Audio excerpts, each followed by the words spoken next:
Emily Dickinson, born in 1830 in Amherst, Massachusetts, remains one of the most enigmatic figures in American literature.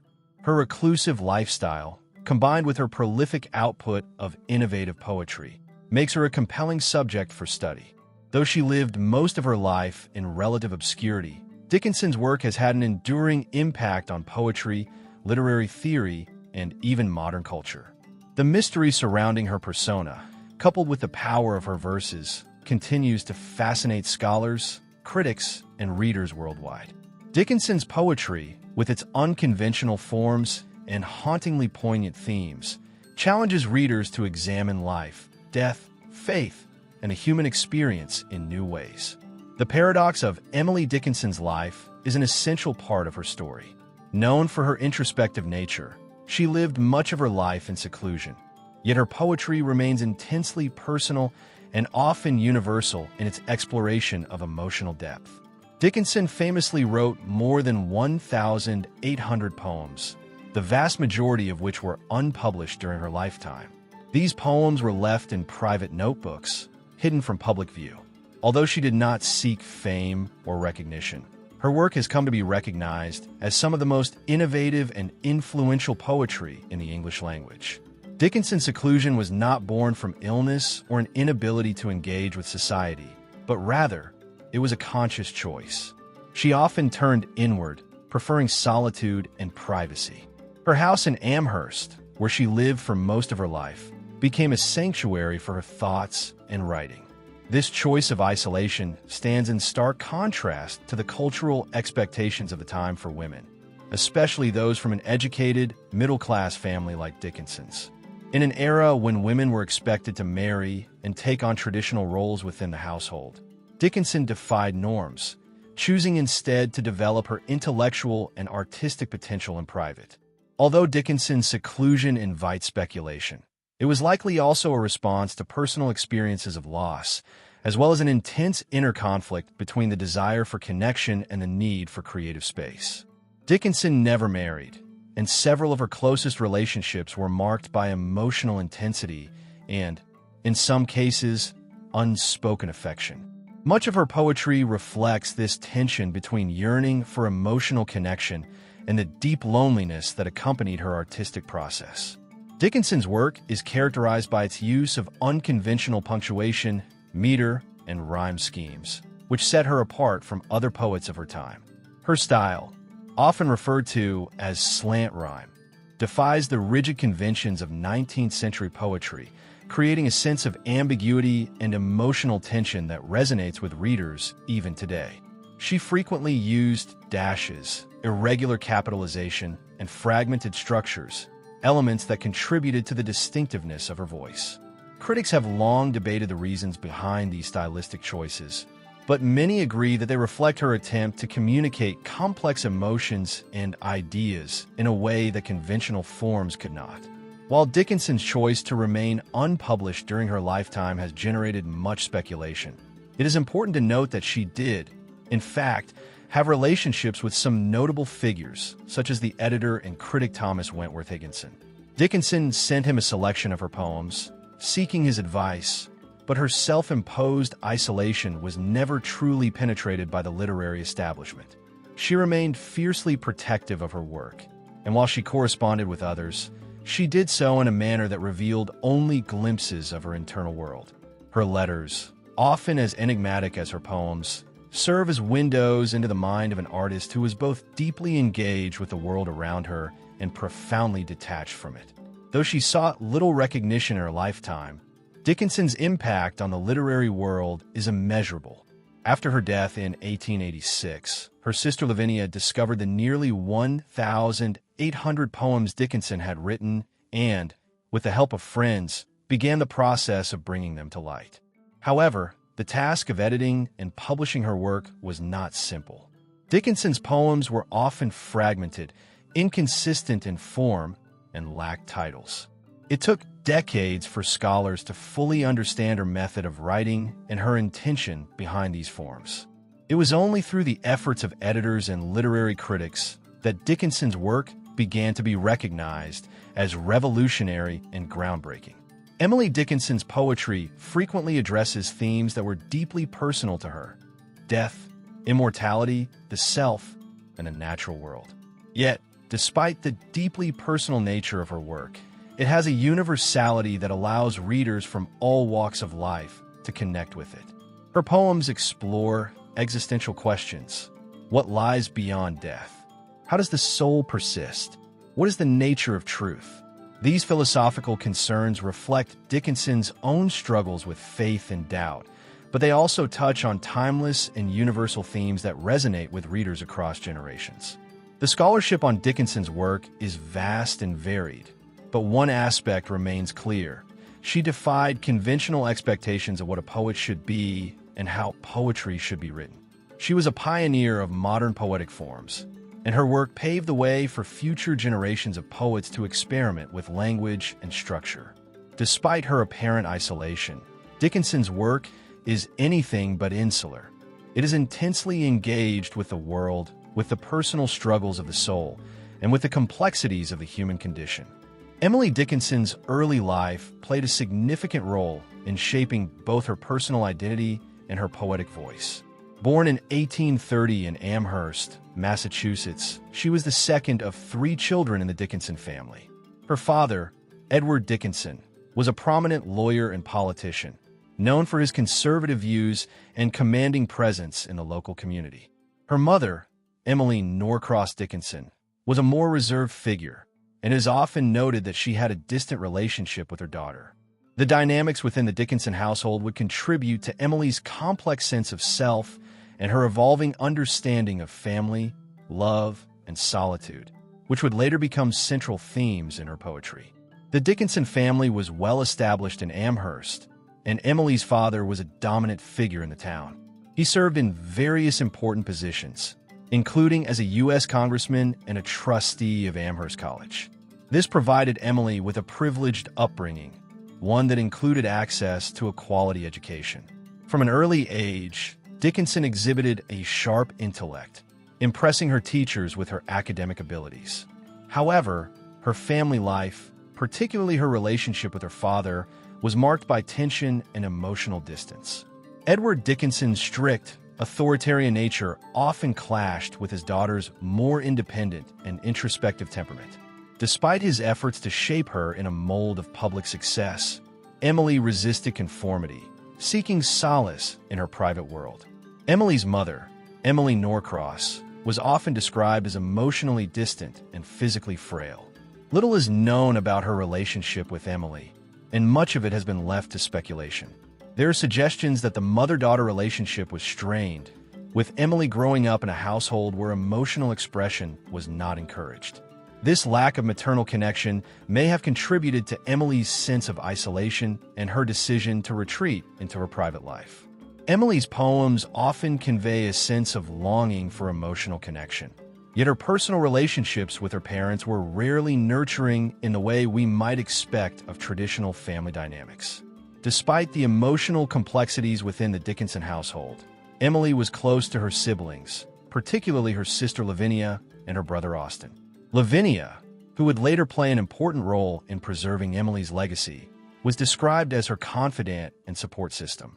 Austin, who was older than Emily, married Susan Gilbert, Emily's close friend, and the relationships within this familial triangle became a focal point in Emily's life.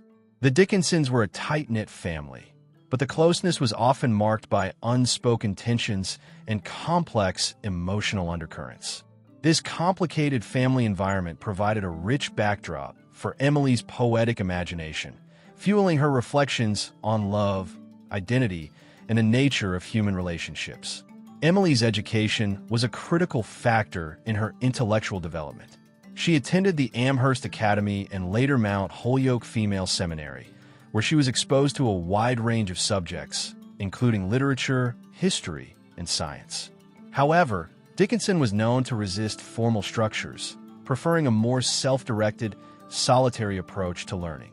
She was an avid reader, immersing herself in a wide array of books, from the Bible and Shakespeare to the works of contemporary poets and scientists. Her reading shaped much of her worldview, influencing her later works in profound ways. Dickinson's deep engagement with literature, philosophy, and the natural sciences can be seen in the thematic richness of her poetry, which frequently explores existential questions and the mysteries of the universe. At Mount Holyoke, Dickinson's experiences with religious instruction were formative but also conflicted. The school was known for its emphasis on religious piety and evangelical fervor. Yet Dickinson, while raised in a Christian household, had her own spiritual struggles. She would later express in her poetry her doubts about the afterlife, the nature of faith, and the role of religion in human life. Her writings reflect a tension between traditional Christian beliefs and a more personal, questioning spirituality. This internal conflict would echo throughout her life, influencing her creative output and shaping her identity as an individual who both embraced and questioned the societal norms around her. While Emily Dickinson's education was formal, much of her intellectual development was solitary and self-directed. She was not one to follow the prescribed path laid out for young women of her time. Instead, she preferred to engage deeply with the world of ideas on her own terms. Her poetry reflects this intellectual autonomy, with its exploration of abstract concepts such as eternity, death, and the self. Dickinson's poetry also reveals her fascination with the natural world, which became an important source of inspiration for her work.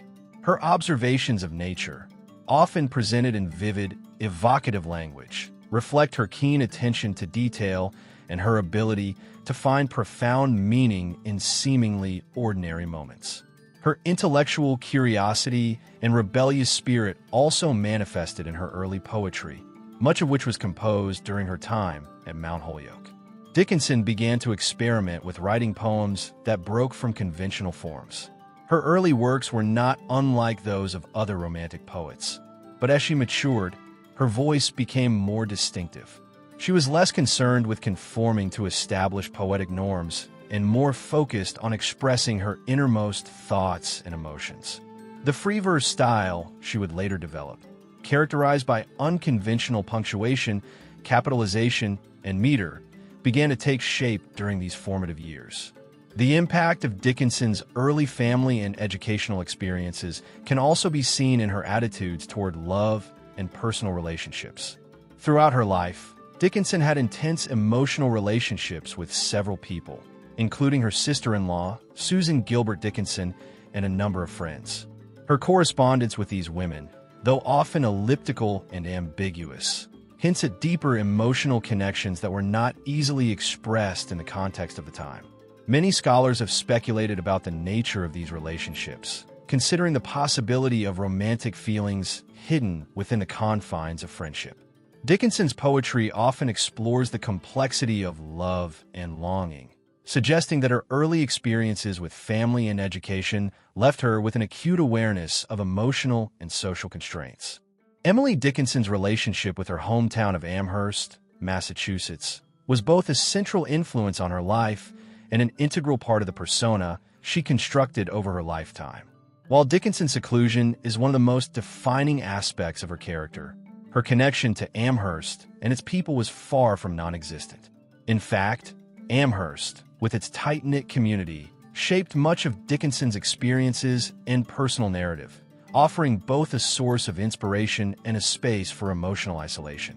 The paradox of Dickinson's life is that she was not entirely detached from society, but instead chose to withdraw at certain points, complicating the idea of her as merely a recluse. Her relationship with the town of Amherst and the people within it reveals how Dickinson navigated the tension between social engagement and the desire for solitude. Amherst was a small, conservative New England town, and its residents were closely connected through institutions such as Amherst College and local social gatherings. Dickinson's father, Edward Dickinson, was an influential figure in the town, holding various important political and legal positions, and his presence furthered the Dickinson family's prominence. Emily's childhood was one marked by privilege in a community where social connections and public roles were highly valued. Yet despite this privileged upbringing, Dickinson did not fully integrate into the social fabric of the town. Instead, she developed a complex relationship with Amherst, engaging selectively with people while distancing herself from broader societal expectations. While Dickinson's father was an important figure in the town, Emily's interactions with him were often strained, particularly in her adulthood. Edward Dickinson was a dominant figure in her life, but their relationship was fraught with tension. His conservative views and insistence on traditional gender roles likely contributed to Emily's resistance to the expectations placed upon women of her social class. As a result, her interactions within the larger social context of Amherst were minimal, particularly in the later years of her life. Though her family was well regarded in the community, Emily herself chose to maintain a more private existence, often limiting her engagement with the outside world. Despite her self-imposed isolation, Dickinson was not entirely cut off from society. She participated in various social events during her youth, particularly before her withdrawal in the 1860s. She was involved in local church activities and attended social gatherings when invited. However, even during these periods, she was known to be somewhat reserved, engaging with others in a way that reflected her inner world rather than the external demands of social life. Dickinson's reclusive nature developed gradually as she became more absorbed in her inner thoughts, reflecting an increasing preference for solitude over the external validation of social interactions. This internal retreat mirrored the emotional distance she felt from her family, especially her father, and from the expectations placed upon her as a woman of her class. Her relationships with people in Amherst were selective, particularly her friendships with women. One of the most significant relationships of Dickinson's life was with her sister-in-law, Susan Gilbert Dickinson, who married her brother Austin. Susan was not only a close confidant, but also a figure who played an important role in Emily's creative development. Their correspondence reveals the emotional depth of their relationship, and it has been widely suggested that there may have been an underlying romantic component to their bond. Emily's poetry often reflected complex feelings towards Susan, as well as toward other women in her life. These relationships were marked by intellectual and emotional intimacy, but they also existed within the confines of the societal expectations placed on women in the 19th century. Another key figure in Dickinson's life was Thomas Wentworth Higginson, a prominent literary critic who served as a mentor of sorts to Dickinson, though their relationship was marked by correspondence rather than direct interaction. Dickinson's initial contact with Higginson began when she sent him a selection of her poems for feedback. Though she longed for recognition, she also sought validation and a deeper understanding of her work. Higginson was impressed by Dickinson's poems, though he was somewhat puzzled by her unconventional style. He urged her to continue writing, but offered little practical advice on how to navigate the literary world. This correspondence marked a period in which Dickinson briefly opened herself up to an external readership, but her seclusion ultimately remained intact. Their relationship remained one of mutual admiration from a distance, with Dickinson continuing her introspective poetic journey without seeking widespread fame or acclaim. Despite the complexities of these relationships, Emily Dickinson's connection to Amherst was ultimately one of self-imposed isolation. The town, with its academic and social structures, provided the context in which Dickinson's intellectual and emotional independence could flourish. It also became the backdrop for her increasing withdrawal from public life. Amherst College, the institution her father supported, was a symbol of the intellectual vibrancy of the town. However, Dickinson never formally attended the college, and it is suggested that the college's atmosphere and its focus on intellectual achievement did not appeal to her. Instead, she developed her own private system of learning, drawing from a variety of intellectual and spiritual sources that were often in conflict with the academic and religious institutions of her hometown. Amherst's social life, which included events such as church services and gatherings at the homes of local dignitaries, was an important aspect of town life, but one that Dickinson grew increasingly disengaged from. As the years passed, she chose to withdraw more into her home, a retreat that offered her the space to cultivate her writing. Dickinson's decision to limit her participation in public events did not stem from a lack of intellectual curiosity or a rejection of society, but rather from her desire to create an environment that allowed her the mental and emotional freedom to explore her inner thoughts. This need for creative space was essential to her development as a poet, enabling her to experiment with language, form, and the themes of death, immortality, and the self. The physical space of her home also served as a symbol of her isolation. Dickinson's room, where she wrote much of her poetry, was described as a sanctuary, one where she was surrounded by books, nature, and the familiar objects of her daily life. The garden that she cultivated outside her window served as both a literal and metaphorical space where she could engage with the natural world, a theme that frequently appeared in her poetry. Nature, with its cycles of life and death, was a powerful influence on Dickinson's writing, providing both inspiration and a framework for her exploration of existential questions. The seclusion of her home, combined with her deep connection to nature, provided the perfect setting for the introspective and philosophical poetry that would define her legacy. As Emily Dickinson's life unfolded in the isolated environment of her home in Amherst, so too did her voice as a poet, a voice that would come to transcend the constraints of her time and continue to resonate for generations. Dickinson's poetry is known for its innovative style, which diverged from the conventions of 19th century American poetry, challenging both literary norms and the expectations placed on women writers. Her ability to experiment with language, form, and imagery allowed her to create works that were both groundbreaking and deeply personal.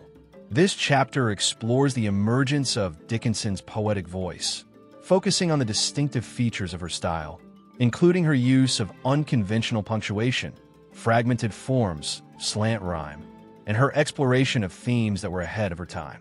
From the outset of her writing, Dickinson was determined to chart her own poetic course. Unlike many of her contemporaries, she did not strive to conform to established poetic forms or popular literary movements. While other poets, such as Longfellow and Whittier, adhered to traditional metrical structures and themes, Dickinson's poetry was marked by experimentation. One of the most prominent features of her style was her use of dashes. The dash, employed in varying lengths and frequencies, became a hallmark of her work. It interrupted the flow of the verse, creating a sense of fragmentation that mirrored the complexity and uncertainty of the ideas she sought to convey. The dash introduced pauses, ambiguity, and unfinished thoughts, leaving space for readers to fill in the gaps and interpret the meaning of her poems on a personal level. The unconventional use of punctuation was not the only aspect of Dickinson's style that set her apart from her contemporaries. Her poems often eschewed traditional rhyme schemes in favor of slant rhyme, a technique that involves using words that are similar in sound but not exact rhymes. This approach, which was uncommon at the time, gave her poetry an eerie and unsettling quality. The use of slant rhyme reflected Dickinson's desire to evoke feelings of tension, uncertainty, and mystery. By avoiding the predictable cadence of full rhymes, she invited readers to engage more deeply with her work, challenging them to consider the gaps between words, sounds, and meanings. This technique, often considered a radical departure from the poetry of her time, has since become one of the defining features of her legacy. In addition to her innovative use of punctuation and rhyme, Dickinson's poems frequently played with meter and rhythm, adding to the dissonant quality of her writing. Many of her poems are written in common meter, a form typically associated with hymns and ballads. The repetitive rhythm of common meter provided a sense of structure, yet Dickinson's manipulation of this form introduced an element of unpredictability. She would often deviate from the expected patterns, disrupting the flow of the verse in ways that mirrored the thematic content of her poems. This interplay between form and content was central to Dickinson's style, allowing her to express complex emotions and ideas in ways that were both unique and disorienting. One of the most striking aspects of Dickinson's work is its deep engagement with existential themes. Her poetry grapples with questions of life, death, and the nature of the soul, and these concerns were often explored in ways that were unconventional for her time. Dickinson's exploration of death, in particular, is one of her most enduring themes. While many poets of the 19th century, especially those in the romantic tradition, portrayed death as a natural and even beautiful part of life. Dickinson's treatment of death was far more complex and ambiguous. In poems such as "I Felt a Funeral in My Brain" and "Because I Could Not Stop for Death," Dickinson portrayed death as both an inevitable force and a profound mystery, often presenting it as a disorienting and even terrifying experience. Her depiction of death was not comforting or romanticized, but rather raw and unsettling, reflecting her own spiritual struggles and doubts. In addition to her preoccupation with death, Dickinson's work also delves into themes of immortality and the afterlife. Her skepticism about traditional religious views is evident throughout her poetry, where she questions the existence of a divine afterlife and the role of faith in shaping one's understanding of existence. Dickinson's religious beliefs were complicated, and she was often critical of the evangelical fervor that was prevalent in the religious communities of her time. In poems such as "I Heard a Fly Buzz When I Died," Dickinson explored the idea that death may not lead to a clear and comforting afterlife, but rather an ambiguous and uncertain state. Her poems often suggest that the answers to life's deepest questions may never be fully revealed, leaving them suspended in the liminal space between life and death. Alongside her exploration of death, Dickinson's poetry often reflects a profound sense of solitude and internal conflict. Many of her poems are introspective, contemplating the nature of identity, the self, and the relationship between the individual and the external world. In poems such as "I'm Nobody, Who Are You?" Dickinson captures the tension between the desire for connection and the need for isolation. Her exploration of identity was also marked by a deep awareness of societal constraints, particularly those placed on women in the 19th century. Dickinson's refusal to conform to the expectations of marriage, motherhood, and social engagement can be seen as a rejection of the prescribed roles for women, allowing her to develop a unique sense of self that was both liberated and confined by her circumstances. Dickinson's relationship with language itself is another crucial aspect of her poetic voice.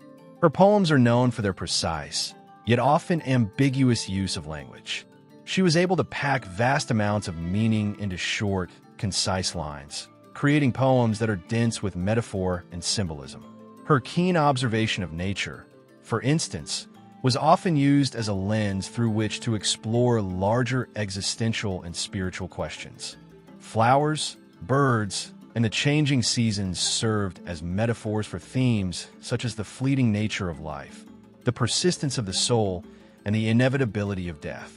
By using nature as a vehicle for abstraction, Dickinson was able to transform everyday experiences into profound meditations on the mysteries of existence. The themes of isolation, identity, and spiritual uncertainty in Dickinson's work are not merely personal reflections, but also commentaries on the human condition. Her ability to distill universal emotions into a uniquely individual voice is part of what makes her poetry so enduring. Although she lived in relative isolation, Dickinson's work speaks to the shared experiences of loneliness, doubt, and longing that transcend time and place. Her poems allow readers to enter into a space where the deepest questions of life and death can be pondered without easy answers, reflecting her belief that the mysteries of existence are not meant to be fully understood but felt. Despite the personal nature of her work, Dickinson's poetry has an undeniable universal quality. It speaks to the human experience in ways that are both deeply introspective and outwardly profound. Her work resonated with those who grappled with the complexities of the self, faith, and the natural world, even as she was writing primarily for herself. Dickinson's reluctance to publish and her reclusive lifestyle have led some to view her poetry as a form of private exploration rather than public communication. Yet, over time, her work has come to be recognized as some of the most influential poetry in the American literary canon, and her stylistic innovations have paved the way for generations of poets to follow. Emily Dickinson's poetry is inextricably linked to the themes of life, death, and immortality. Throughout her work, These themes are explored with an intensity and depth that speaks to her personal struggles, intellectual curiosity, and spiritual uncertainty. Dickinson's poems often present death as both an inevitable part of existence and a mysterious, incomprehensible force that defies easy understanding. Her exploration of immortality, particularly the question of what lies beyond death, is marked by skepticism, introspection, and a deep longing for answers. In this chapter, we will examine how Dickinson navigates these complex themes in her work, revealing the layers of thought and emotion that inform her treatment of life, death, and the possibility of an afterlife. One of the most notable features of Dickinson's engagement with death is her portrayal of it as an inevitable and often unsettling force. Unlike the more conventional, romanticized depictions of death in the works of some of her contemporaries, Dickinson presents death as something that cannot be avoided or romanticized. Her famous poem, "Because I Could Not Stop for Death," exemplifies this approach. In the poem, Dickinson personifies death as a figure who arrives unbidden, taking the speaker on a carriage ride toward an inevitable and yet unknown end. The poem's calm and almost matter-of-fact tone contrasts with the underlying tension created by the subject matter, revealing Dickinson's complicated relationship with the concept of death. Through this image of death as both a companion and a force of finality, Dickinson suggests that death is not something to be feared, but something that must be accepted, albeit with trepidation and uncertainty. In another of her most famous poems, "I Felt a Funeral in My Brain," Dickinson presents death not as a physical event, but as an emotional and psychological experience. The poem depicts the sensation of a funeral taking place within the speaker's mind, representing a metaphorical death that occurs when one's consciousness is confronted by profound loss or the dissolution of self. The imagery of the funeral service, with its muffled drums and solemn procession, evokes a sense of ritual and inevitability, but the poem leaves the final destination of the speaker's journey unclear. This ambiguity mirrors the uncertainty that Dickinson herself felt about the nature of death, suggesting that death is not just an external event, but a deeply internal and subjective experience. Death, in Dickinson's poetry, is rarely depicted as a clear or definitive end. Rather, it is a transitional state, a passage that leads to an unknown realm. In "I Heard a Fly Buzz When I Died," Dickinson explores the idea of death as an anticlimactic event in which the speaker's final moments are interrupted by the mundane presence of a fly. The fly, with its buzzing, disrupts the solemnity of death, challenging conventional expectations of what death should be. This disruption suggests that death, rather than being a grand, transformative moment, may be something far more ordinary and disillusioning. In this way, Dickinson's portrayal of death emphasizes the randomness and unpredictability of the experience, as well as the tension between the human desire for meaning and the indifference of the natural world. Beyond the portrayal of death itself, Dickinson's poetry often grapples with the idea of immortality. Her skepticism toward traditional religious views on the afterlife is evident in many of her poems, which question the existence of a clear, defined heaven or eternal life. In "The Soul Selects Her Own Society," Dickinson suggests that the soul's relationship with the divine is not a communal or socially constructed one, but a deeply personal, solitary experience. The speaker in this poem seems to reject external notions of immortality in favor of a more individualistic understanding of the soul's fate. The soul shuts the door on all external influences, making a definitive choice about where it belongs. This theme of internal, private spirituality contrasts sharply with the communal religious practices of Dickinson's time and reflect her tendency to question the established norms of her society. The question of immortality is also examined through the lens of nature in Dickinson's work. In many poems, nature becomes a symbol of the cyclical, ongoing process of life and death, suggesting that immortality may not lie in an afterlife, but in the continuity of the natural world. In "A Light Exists in Spring," Dickinson reflects on the transient beauty of nature, which exists as a fleeting yet recurring force. The poem speaks to the delicate balance between life and death, suggesting that even in moments of apparent loss or decay, there's a sense of renewal. The light in the poem is both a symbol of life and of spiritual illumination, a force that transcends time and connects the individual to a larger, more enduring existence. Although Dickinson was critical of traditional religious doctrines, she was not entirely dismissive of the idea of an afterlife. Instead, she presented immortality as an open question, one that was as mysterious and uncertain as death itself. In poems such as The Chariot and I Never Saw More, Dickinson contemplates the nature of heaven and eternity, but she does so in a way that allows for ambiguity and mystery. The speaker in The Chariot is taken on a journey toward a destination that is both known and unknown, suggesting that immortality is not a fixed destination, but a journey marked by uncertainty and transcendence. Similarly, in I Never Saw More, the speaker reflects on the idea of heaven without ever having seen it, suggesting the belief in the afterlife is an act of faith rather than empirical knowledge. The poem emphasizes the importance of personal conviction in the face of the unknown, highlighting Dickinson's ability to explore spiritual questions without offering definitive answers. Another important aspect of Dickinson's treatment of immortality is her focus on the self and the soul. In many of her poems, Dickinson contemplates the nature of the soul, its relation to the body, and its potential for immortality.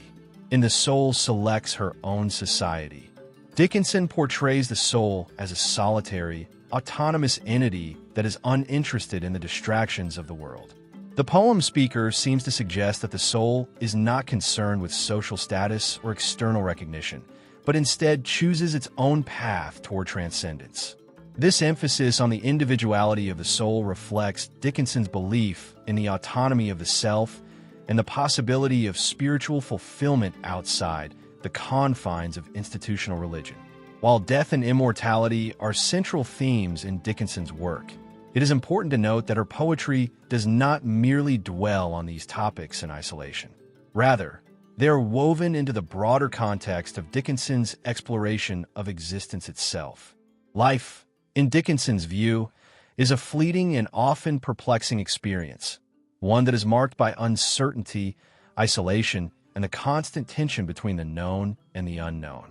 Her work reflects a desire to make sense of existence, not through religious dogma or conventional wisdom, but through personal experience and introspection. The poems that emerge from this process are deeply philosophical, meditative, and rich with emotional complexity, making them timeless in their exploration of the human condition. Emily Dickinson is often regarded as one of the most reclusive figures in American literature. Throughout much of her life, she lived in near isolation in her family home in Amherst, Massachusetts, rarely leaving her home and making few public appearances. This reclusive existence has shaped the way in which her poetry is understood and interpreted.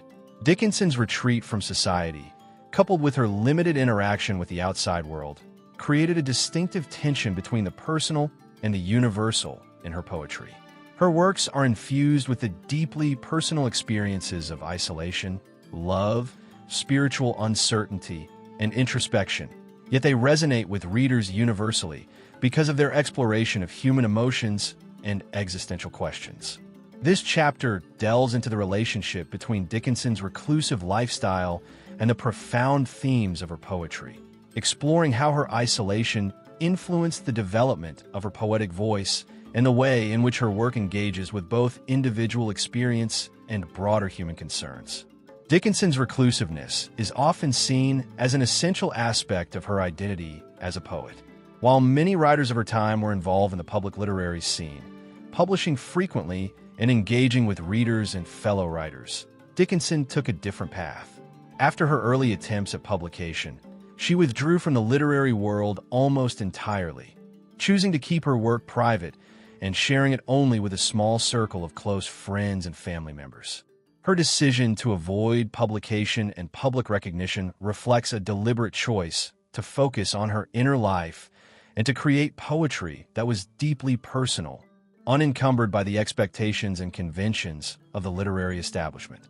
Dickinson's seclusion allowed her to write without the pressure of conformity or the need to cater to an audience, resulting in poetry that was raw, unfiltered, and emotionally intense.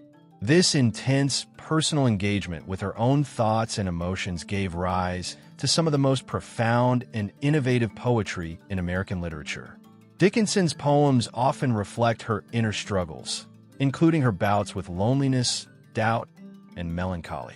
Her isolation, however, did not breed self-pity or resignation. Rather, it provided the space for deep intellectual and spiritual exploration. Through her poems, she interrogated issues of faith, identity, and existence, attempting to understand the world around her while remaining cut off from many of its social constructs. This disconnection from the world allowed Dickinson to develop a uniquely introspective and contemplative voice, one that could tackle the big questions of life and death without the influence of outside distractions. Despite the apparent loneliness of her reclusive life, Dickinson's poetry is far from insular.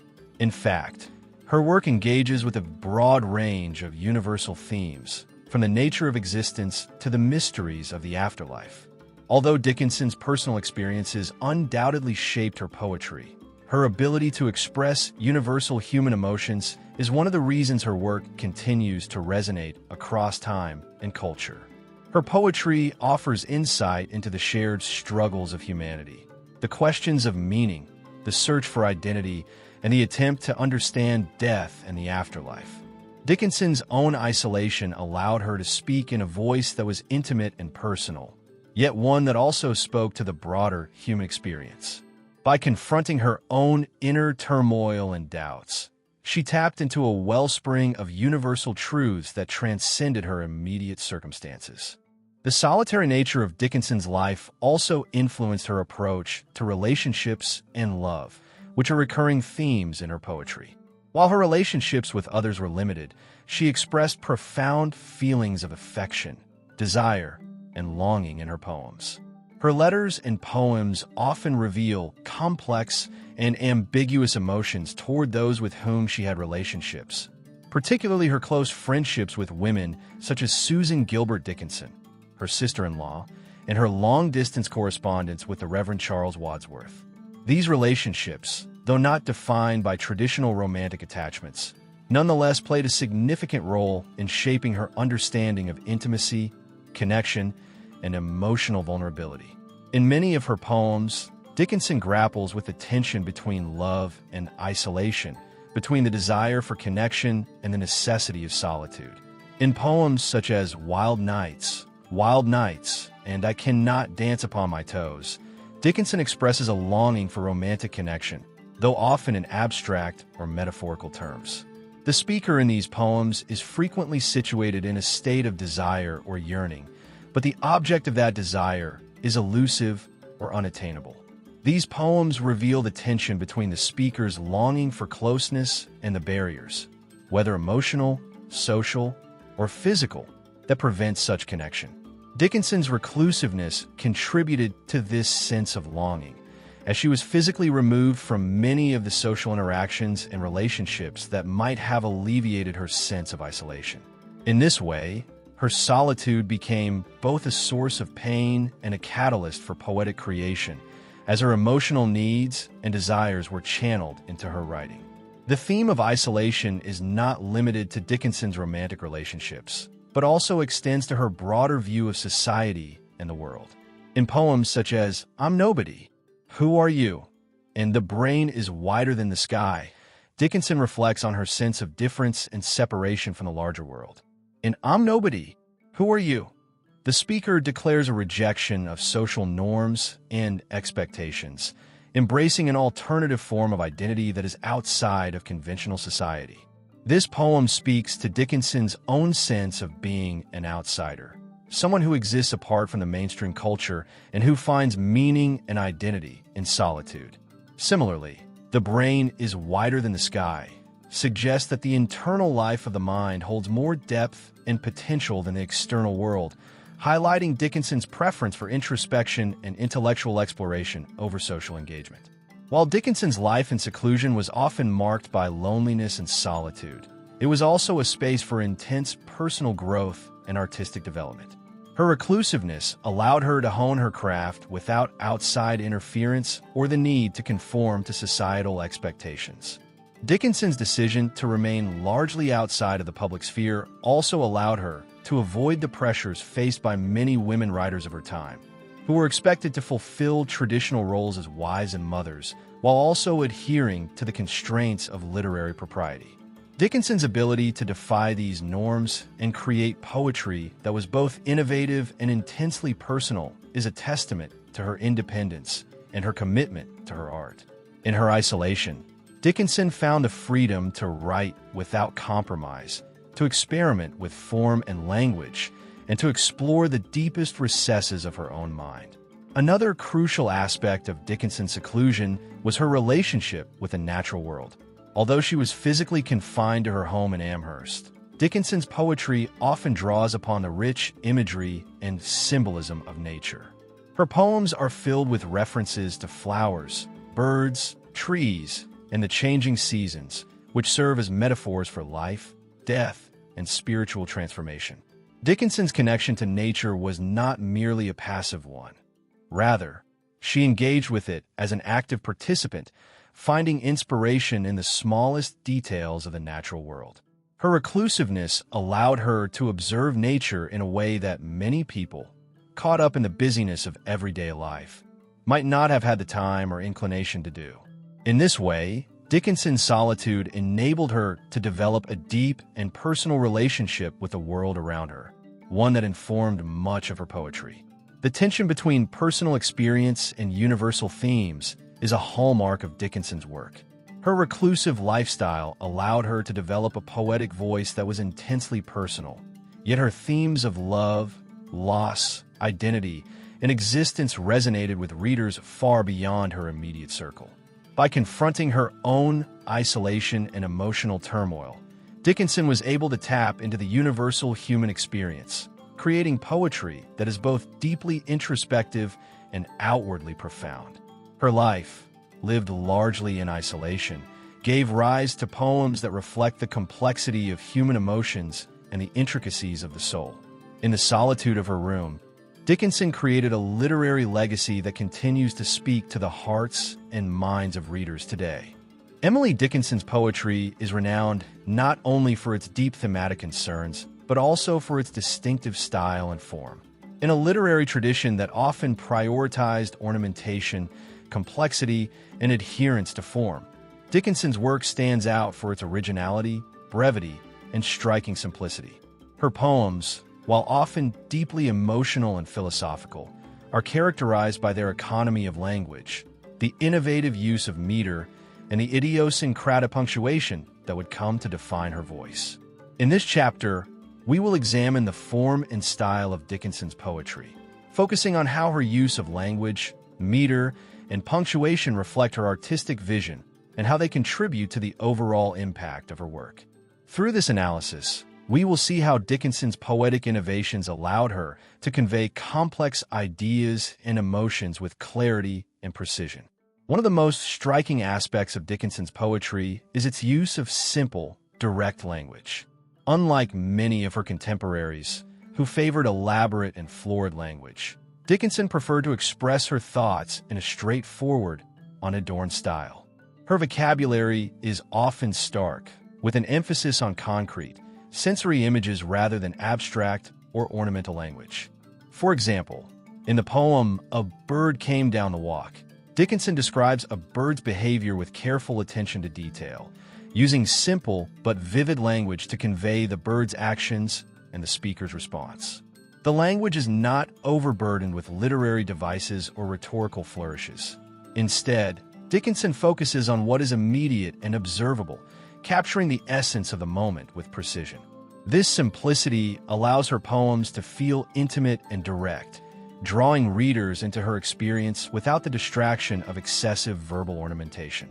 While Dickinson's language may appear simple on the surface, it is often highly nuanced and layered with meaning. Her poems frequently employ ambiguity and suggestiveness, leaving much to interpretation. This brevity and openness to interpretation allow the reader to engage with the poem on a deeper level, exploring its multiple meanings and emotional resonances. Take, for example, the poem "Hope is the Thing with Feathers." In this poem, Dickinson uses the metaphor of a bird to represent hope, describing it as a thing with feathers that perches in the soul. The simplicity of the metaphor, the image of a bird, belies the depth of meaning it conveys. Dickinson's choice of the bird as a symbol for hope captures both the fragility and resilience of the emotion, and the poem's brevity allows the reader to feel the weight of the metaphor without being overwhelmed by complex explanations. Dickinson's use of meter is another distinctive feature of her poetic style. Many of her poems are written in common meter, a rhythmic pattern of alternating lines of iambic tetrameter and iambic trimeter. This meter, often associated with hymns and ballads, gives Dickinson's poems a musical, almost chant-like quality. The regularity of the meter creates a sense of order, but Dickinson frequently disrupts this regularity through unexpected breaks, shifts in rhythm, or the use of slant rhymes. These subtle disruptions add complexity and tension to the poem, reinforcing the emotional intensity of the subject matter. For instance, in "I Felt a Funeral in My Brain," the steady, rhythmic progression of the poem is interrupted by irregularities that mirror the speaker's growing sense of disorientation and madness. This interplay between order and disruption enhances the psychological depth of Dickinson's work and highlights her skill as a poet. While Dickinson's use of common meter is consistent throughout much of her poetry, she also experimented with other metrical patterns, including free verse and irregular meter. Her poem, "I Heard a Fly Buzz When I Died," is a prime example of her experimentation with form. The poem's irregular meter and uneven line lengths contribute to its unsettling atmosphere, reflecting the speaker's disjointed experience of death. The fly, which interrupts the solemnity of the moment, is mirrored in the disruption of the poem's form, creating a sense of discomfort and ambiguity. In this way, Dickinson's mastery of form allows her to create a poetic experience that mirrors the themes and emotions of her work. Her ability to manipulate meter and rhythm to suit the tone and subject matter of each poem demonstrates her versatility as a poet and her willingness to break from tradition. One of the most striking features of Dickinson's poetry is her use of punctuation, particularly her frequent use of dashes. The dash has become a signature mark of her style, appearing at the end of lines, within sentences, and even at the conclusion of stanzas. The dash serves multiple functions in Dickinson's poems, creating pauses, emphasizing certain words, and introducing ambiguity. It allows for a fluidity of meaning, as the reader is invited to pause and reflect, or to consider alternative readings of a line. In some poems, the dash creates an almost breathless quality, suggesting a sense of urgency or emotional intensity. In others, the dash introduces a sense of hesitation or incompleteness, reflecting the speaker's uncertainty or confusion. This idiosyncratic use of punctuation challenges conventional notions of grammar and syntax, giving Dickinson's work an unconventional, highly personal flair.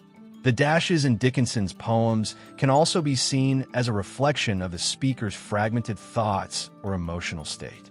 In "I Dwell in Possibility," for example, the dashes function as interruptions, mirroring the speaker's expansive, imaginative contemplation of the possibilities of poetry.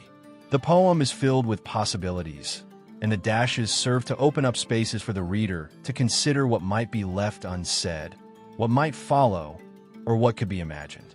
This sense of openness and indeterminacy is central to Dickinson's work, as she often leaves certain ideas or emotions unresolved, encouraging readers to bring their own interpretations to the poem. The dashes, then, are not mere quirks of style, but integral elements that shape the meaning and tone of the poem. In addition to the dashes, Dickinson's poetry often features unusual syntax and word choices that further contribute to its distinctive style. She frequently employs inverted word order, unusual punctuation, and elliptical constructions to create a sense of compression and intensity. These stylistic choices add to the sense of immediacy in her poems, as if the speaker is grappling with complex emotions or thoughts in real time. And the soul selects her own society. For example, Dickinson's inversion of the phrase, "then shuts the door," heightens the finality of the action, suggesting that the soul is making a deliberate, uncompromising choice. This compactness of expression, where every word seems carefully chosen and precisely placed, gives Dickinson's poetry a density and richness that belies its brevity. Despite the apparent simplicity of her language and form, Dickinson's poetry is filled with layers of complexity and innovation.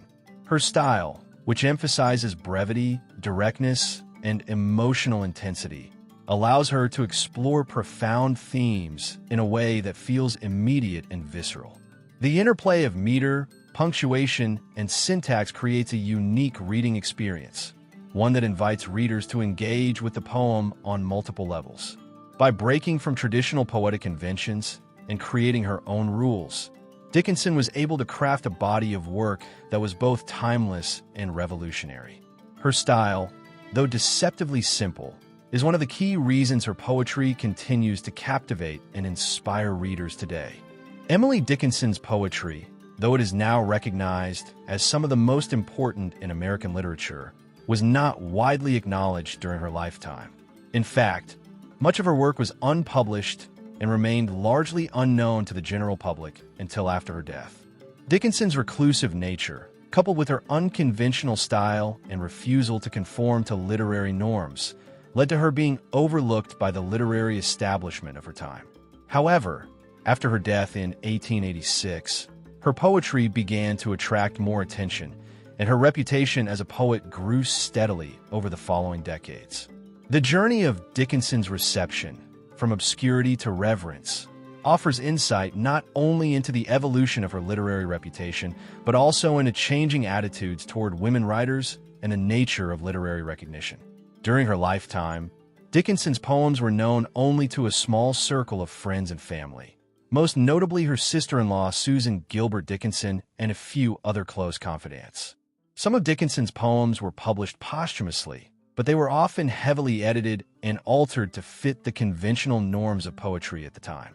Editors and publishers who took an interest in her work were uncomfortable with her unorthodox punctuation, unconventional use of meter, and the often ambiguous nature of her poems.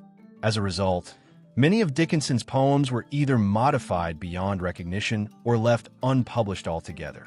This initial reception of her work reflected broader societal views of women and their place in the literary world, where women were often expected to write within prescribed norms of propriety and decency. The first significant public exposure of Dickinson's work came in 1890, when Thomas H. Johnson published an edition of her collected poems.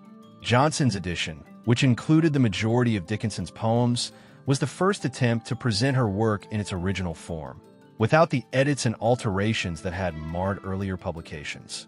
While Johnson's edition was a milestone in the recognition of Dickinson's poetic genius, it was still met with mixed reviews. Some critics were bewildered by the unconventional nature of her poems, finding her style difficult to comprehend and her themes opaque.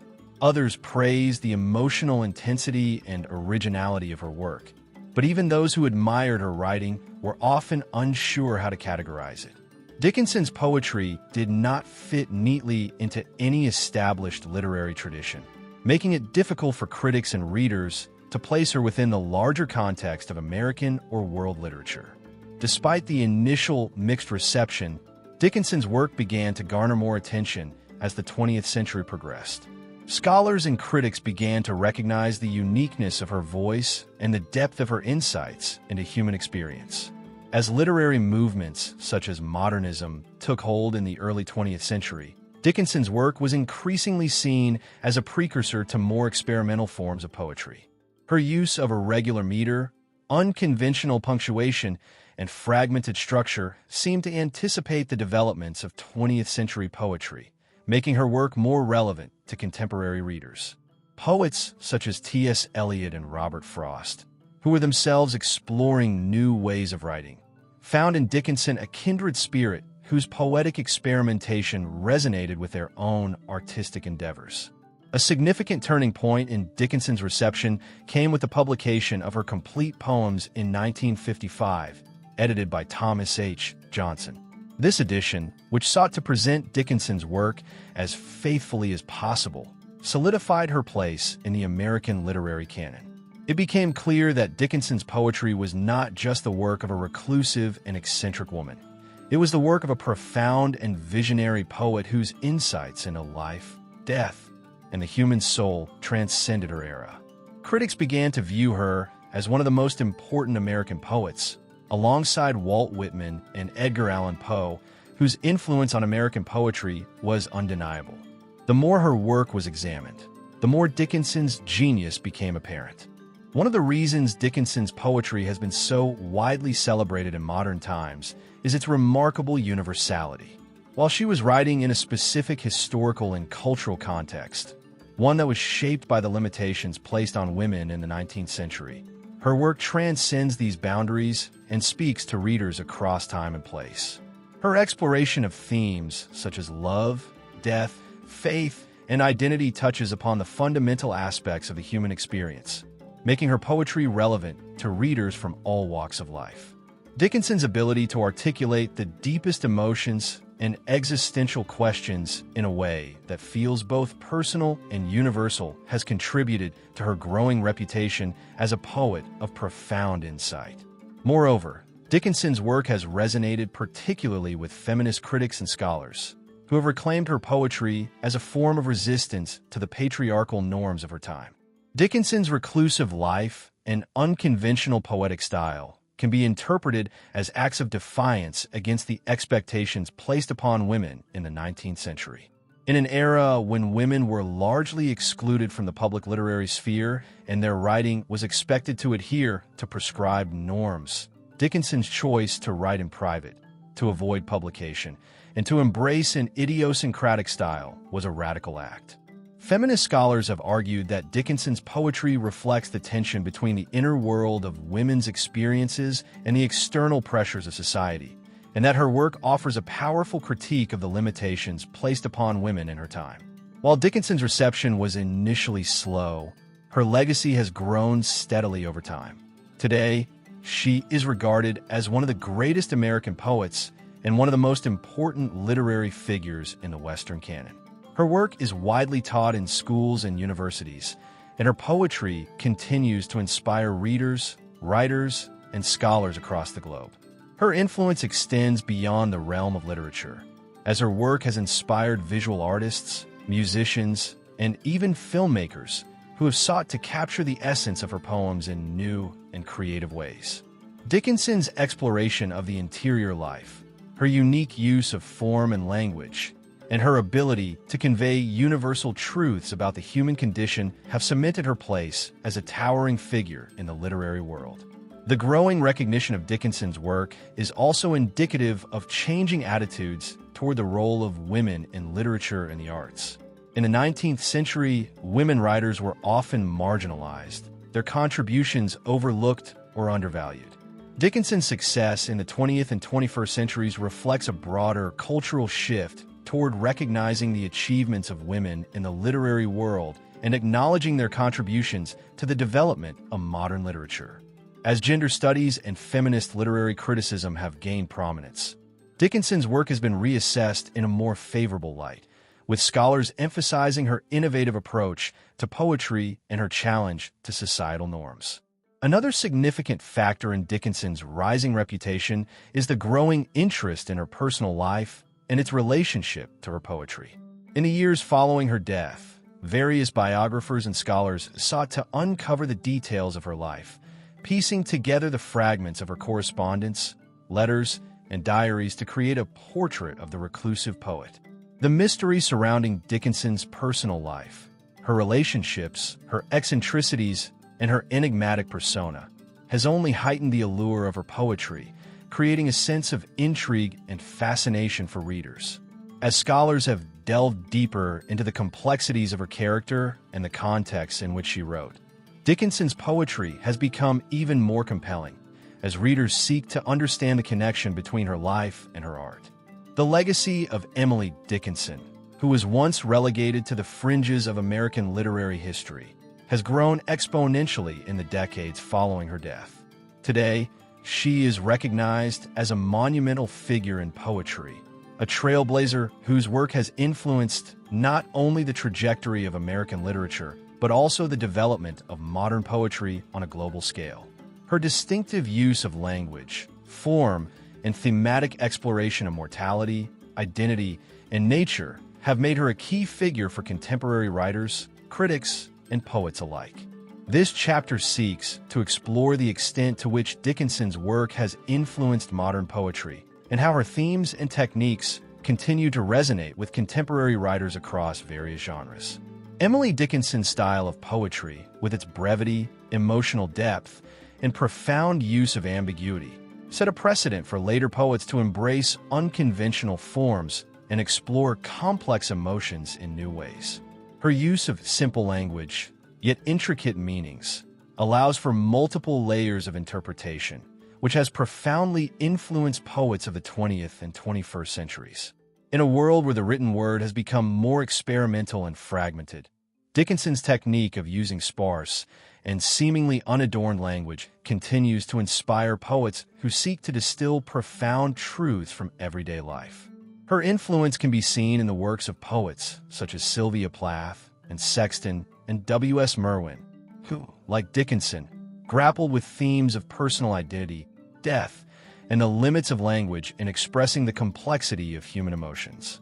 The direct impact of Dickinson's poetry on modernism, particularly in its departure from traditional forms and its embrace of free verse, cannot be overstated. Many of the leading figures of modernist poetry, including T.S. Eliot, Ezra Pound, and Wallace Stevens, were drawn to Dickinson's freewheeling approach to meter, rhythm, and rhyme. Her work, though she did not explicitly align herself with the modernist movement, foreshadowed many of its key characteristics: fragmented syntax, experimental use of language, and a rejection of established poetic conventions. For instance, in T.S. Eliot's The Waste Land, we find echoes of Dickinson's themes of isolation, fragmentation, and the search for meaning in a world that seems bereft of it. Similarly, the spare, compressed language of Wallace Stevens mirrors Dickinson's approach in its careful selection of words to convey meaning in the most succinct, yet powerful, way. Moreover, Dickinson's relationship with form and her challenge to the boundaries of established poetic conventions influenced poets who sought freedom from the rigid structures of the 19th century poetic tradition. Her use of common meter, which is derived from hymnal and folk traditions, was often paired with the most unconventional punctuation and syntax. This allowed Dickinson's poems to be both rhythmic and disjointed, offering a sense of structure that was simultaneously flexible and fractured.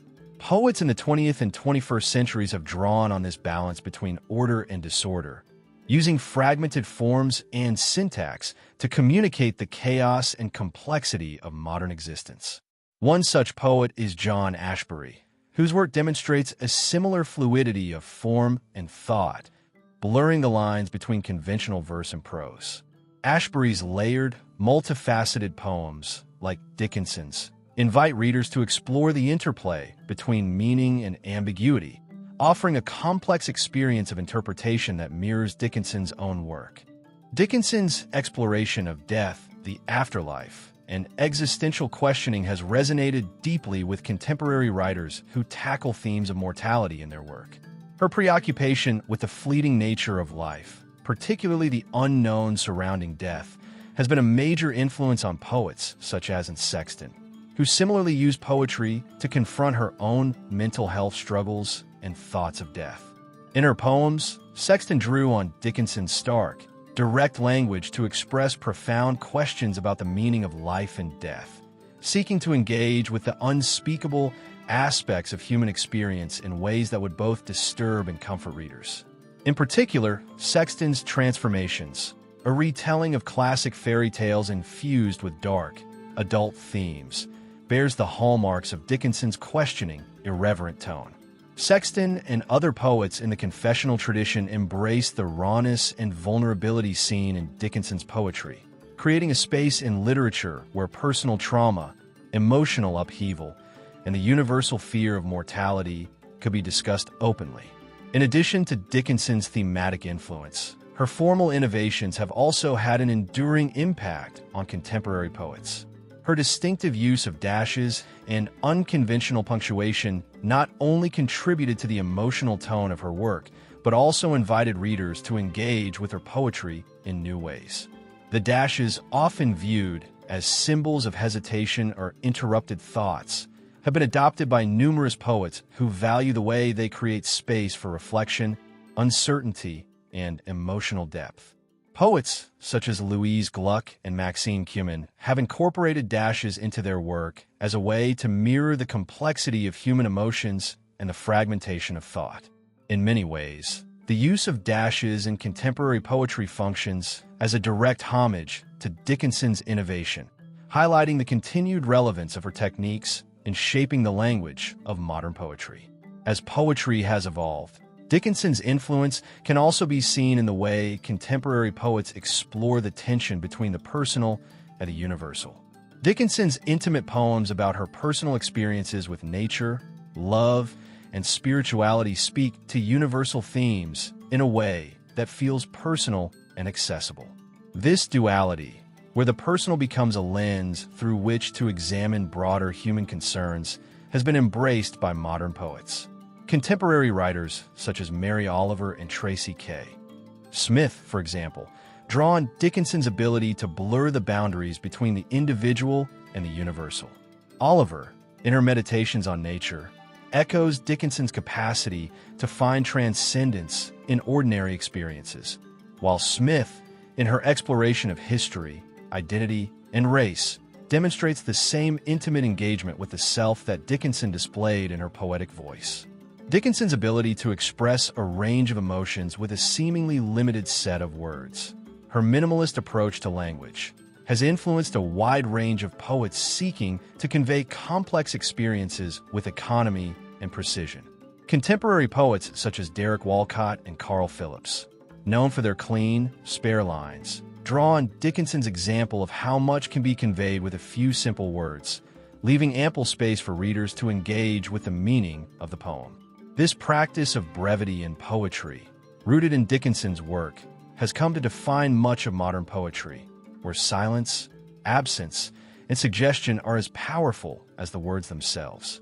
As a result, Dickinson's poetry has had a lasting influence on how contemporary poets think about concision and the subtle power of minimalism. In addition to her direct influence on individual poets, Dickinson's impact can be seen in the broader cultural engagement with her work. The continued popularity of her poetry in modern culture, whether in academic settings, through adaptations in other art forms, or in popular media, demonstrates the continuing relevance of her voice. Dickinson has been the subject of numerous biographies, critical essays, and scholarly works, as well as various adaptations, including theater productions, music albums, and films. The 2016 biographical film, A Quiet Passion, portrayed Dickinson's life and artistic journey, helping to introduce her work to a new generation of readers and viewers. This engagement with her life and poetry in popular culture further cements her status as a key figure in the literary canon, ensuring her place in the collective imagination of both literary scholars and the general public. Emily Dickinson's place in the literary canon is firmly established, yet her work continues to be a subject of great fascination, interpretation, and admiration. Over a century after her death, her poetry still resonates with readers across the world, and her voice continues to find relevance in the modern age. The enduring appeal of Dickinson is rooted in her ability to capture the complexity of human emotions and experience with a unique blend of personal insight, intellectual depth, and formal innovation. This chapter seeks to explore the reasons for her continued prominence and why Emily Dickinson remains one of the most celebrated poets in the world today. One of the most compelling aspects of Dickinson's poetry is its emotional intensity. Her poems are not only intellectual exercises, but also deeply personal reflections on the human condition. Themes of love, loss, faith, and death pervade her work, offering a window into the emotions and thoughts of a woman who spent much of her life in relative isolation. Despite the personal nature of her writing, Dickinson's poetry speaks to universal human experiences.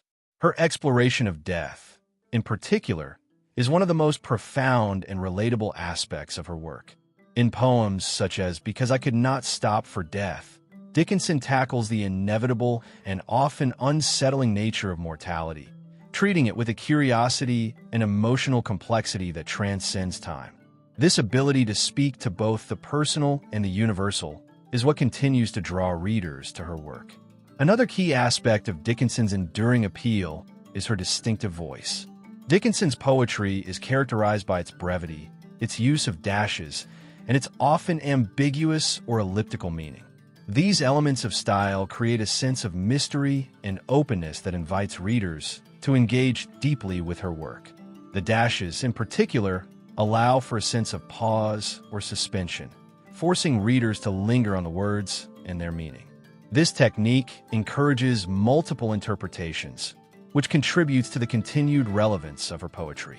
As readers come to Dickinson's poems at different points in their lives, they may find new meanings or insights each time. Her ability to evoke multiple interpretations has kept her work fresh and vital over the years, as it continually offers new perspectives on the same themes. Dickinson's innovation with form and language also contributes to her lasting impact. She was a poet who rejected conventional forms and sought to create her own poetic identity. Her use of common meter, typically associated with hymns and folk songs, combined with her own distinctive twists on rhythm and rhyme, set her apart from other poets of her time. In many ways, Dickinson's rebellion against the established norms of poetry, both in form and content, was a precursor to the modernist movements that would follow in the 20th century. Her work demonstrated that poetry could break free from rigid structures and still have profound emotional and intellectual resonance. Modern poets such as Ezra Pound, T.S. Eliot, and W.B. Yeats found inspiration in Dickinson's willingness to experiment with form and to push the boundaries of what poetry could be. Moreover, Dickinson's poems are marked by a deep sense of introspection, capturing her inner life in a way that is both revealing and enigmatic. Her reclusiveness, which at first seemed to isolate her from the world, ultimately allowed her to develop a voice that was intensely personal yet universal. Her poems are often seen as a kind of dialogue with herself, a process of self-exploration and discovery that reflects the complexities of the human mind. The tension between solitude and communion, between internal reflection and external experience, is central to her work. In this way, Dickinson's poetry invites readers to embark on their own journeys of introspection, reflecting on their own experiences, emotions, and thoughts in relation to her words. This internal dialogue between the poet and the reader is one of the key reasons why her work continues to be compelling.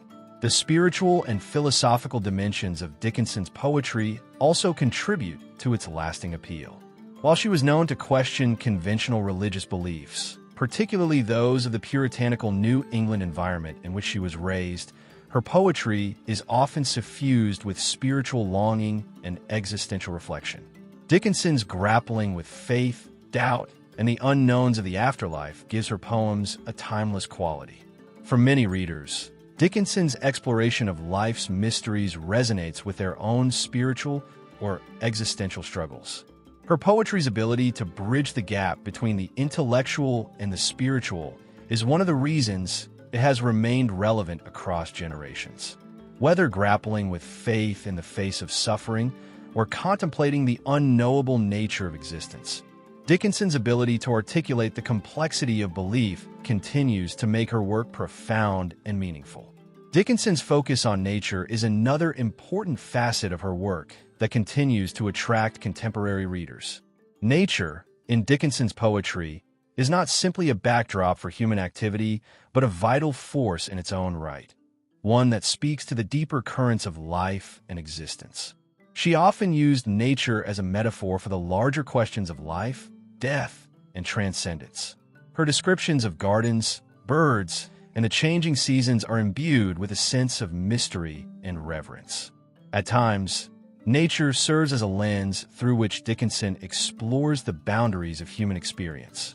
In poems like A Narrow Fellow in the Grass and I Started Early, Took My Dog, nature is both a source of comfort and a reminder of the unknown.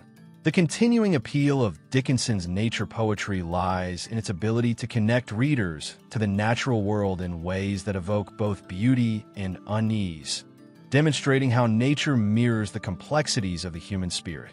Furthermore, the accessibility of Dickinson's work has played a crucial role in its enduring popularity.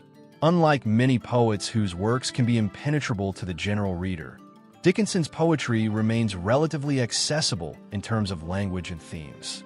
Her use of simple, clear language, combined with her ability to convey deep truths in a few words, makes her poetry inviting to readers across all levels of experience. This simplicity, however, should not be mistaken for superficiality. Dickinson's ability to express profound emotional and intellectual depth through concise and seemingly straightforward language is one of the hallmarks of her genius.